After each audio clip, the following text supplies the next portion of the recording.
Hello student, हम Rajasthan excise act 1950 पढ़ रहे थे। ये एक्ट नंबर 2 है। इस एक्ट को इनेक्ट किया गया था 20 मार्च 1950 को। प्रेसिडेंट की एजेंट मिली थी 19 मई 2007 को और ये फोर्स में फाइनली आ गया था 6 जून 2007 को। इसमें टोटल चैप्टर 10 है और सेक्शन है 75। हम 10A तक कवर कर चुके हैं। आज के वीडियो में हम पढ़ेंगे चैप्टर 3, 3 और आयात, निर्यात और परिवहन, import, export and transport section 11 से स्टार्ट कर देंगे। चलो, क्या कहा? इम्पोर्ट और ऑफ एक्साइजेबल आर्टिकल, यानी आबकारी योग्य वस्तु का आयात। एक्साइजेबल आर्टिकल कौन से सेक्शन में पढ़ते हैं? सेक्शन 4 में सारी लिस्ट दे रखी है। सेक्शन 3 के 4 में सारी लिस्ट दे रखी है कि कौन कौन से एक्साइजेबल आर्टिकल है और कौन से नहीं है। तो क्या कहा इसमें? No excisable article shall be import unless, किसी भी आबकारी वस्तु का आयात नहीं किया जाएगा। कब नहीं किया जाएगा? आयात कहाँ दे रखा है? आयात सेक्शन 3 के किस पे दे रखा है? 12 में या 13 में? 13 में दे रखा है। 12 रिपील है और 13 में ये दे रखा है। No excisable article shall be imported, कि किसी भी आबकारी वस्तु का आयात तब तक नहीं किया जाएगा।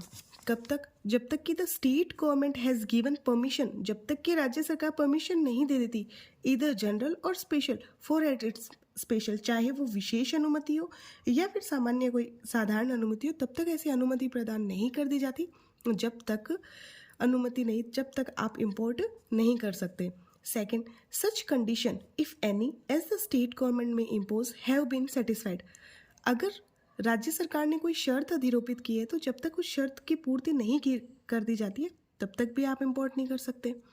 Third, the duty if any imposed, मान लीजिए कोई ड्यूटी इम्पोज की गई है under section 28 has been paid और a bond has been executed for the payment of there, अगर कोई वो पेमेंट अगर पे नहीं कर दिया है जब तक, और दूसरा अगर कोई बॉन्ड के लिए कहा गया है तो वो बॉन्ड जब तक निष्पादित ना कर दे, एग्जीक्यूट नहीं कर दे, जब तक आप इंपोर्ट नहीं कर सकते हो। यानी इसमें 3 क्लोज है। पहला क्लोज कहता है स्टेट गवर्नमेंट की परमिशन के बिना नहीं कर सकते। दूसरा, अगर कोई कंडीशन है तो वो कंडीशन फुलफिल नहीं करते तब तक आप इंपोर्ट नहीं कर सकते। तीसरा, कंडीशन अगर कोई ड्यूटी इम्पोज की गई है और वो ड्यूटी आप तब तक पे नहीं कर देते, या फिर कोई बॉन्ड एग्जीक्यूट करने के लिए कहा गया और वो बॉन्ड एग्जीक्यूट नहीं कर देते, तब तक आप इंपोर्ट नहीं कर सकते एक्साइजेबल आर्टिकल को। सेकेंड 12 में आ जाते हैं export and transport of excisable article, आबकारी योग्य वस्तु का निर्यात और परिवहन। सेम चीज़ें हैं, दोनों पॉइंट आ जाएंगे। फर्स्ट एक सिर्फ परमिशन वाला पॉइंट इसमें नहीं आएगा। No excisable article shall be export, किसी भी आबकारी वस्तु को निर्यात नहीं किया जाएगा। कब तक? जब तक कि the duty if any imposed under section 28 has been paid और a bond has been executed for the payment thereof, यानी अगर कोई ड्यूटी इम्पोज की गई है तो जब तक कि वो ड्यूटी पे नहीं कर दी जाती, या फिर अगर किसी बॉन्ड एग्जीक्यूट करने के लिए कहा गया है तो वो बॉन्ड एग्जीक्यूट नहीं कर दिया जाता, तब तक आप नहीं कर सकते। बी कहता है such condition if any as the state government में इम्पोज हैव बीन सेटिस्फाइड, यदि कोई शर्त अधिरोपित की गई है तो जब तक उस शर्त की पूर्ति नहीं कर दी जाती तब तक आप एक्सपोर्ट ट्रांसपोर्ट नहीं कर सकते। सेक्शन 13 है power of state government to prohibit import and transport of excisable articles.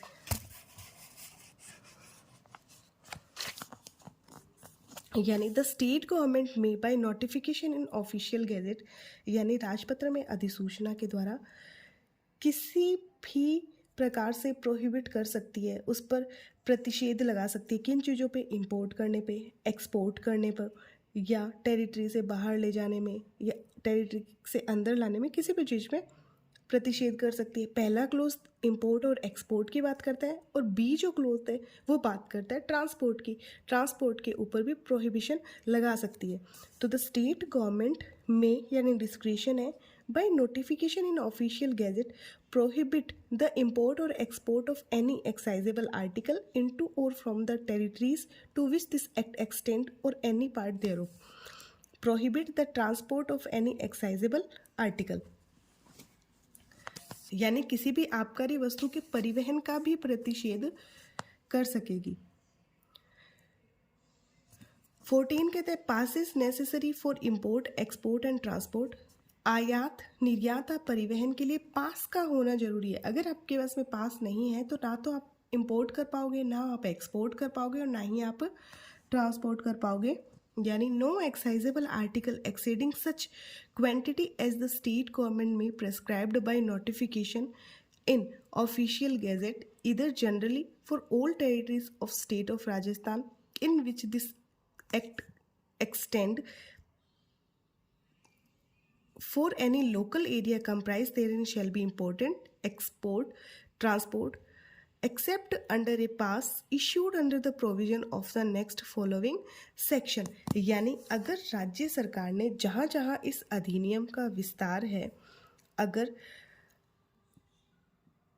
यह निर्धारित कर सकता है अधिसूचना द्वारा, तो वहाँ जो जो क्षेत्र समाविष्ट किए जाएं उस स्थानीय क्षेत्र में जो भी विहित करे उनके आयात के लिए, निर्यात के लिए, परिवहन के लिए अगर पास के अधीन किया जाएगा, अन्यथा नहीं किया जाएगा। लैंग्वेज पढ़ते हैं। किसी भी आबकारी योग्य वस्तु का ऐसी मात्रा से अधिक जितना मात्रा उसने बता दी, जैसा सेक्शन 5 में बताया था कि जितनी मात्रा स्टेट गवर्नमेंट ने बता दी कि आपको इतनी मात्रा को इंपोर्ट एक्सपोर्ट या ट्रांसपोर्ट करना है, आप उतनी ही मात्रा को एक्सपोर्ट करना होगा आपको, और उसके लिए भी किया जाएगा, एक पास रखना होगा, पास इशू करवाना होगा, तभी आप कर पाओगे। तो जिसे राज्य सरकार राजपत्र में अधिसूचना द्वारा साधारणतः या तो राजस्थान राज्य के उन समस्त राज्य क्षेत्रों के लिए जहाँ इस अधिनियम का प्रसार है, या उसमें समाविष्ट किसी भी स्थानीय क्षेत्र के लिए विहित करे, आयात निर्यात और परिवहन ठीक आगामी धारा के उपबंधों के अनुसार जारी किए गए पास के अधीन किया जाएगा या अन्यथा नहीं किया गया। लेकिन अगर राज्य सरकार अन्यथा निर्देश नहीं दे, तब तक राजस्थान राज्य के उन भागों के जहां इस अधिनियम का विस्तार है, सीमाओं के परे किसी स्थान से उक्त सीमाओं से परे किसी अन्य स्थान को इस बारे में प्राधिकृत किसी अधिकारी द्वारा जारी किए गए पास के अधीन निर्यातित किसी आबकारी योग्य वस्तु या मादक औषधि द्रव्य के परिवहन के लिए पास की उपेक्षा नहीं की जाएगी।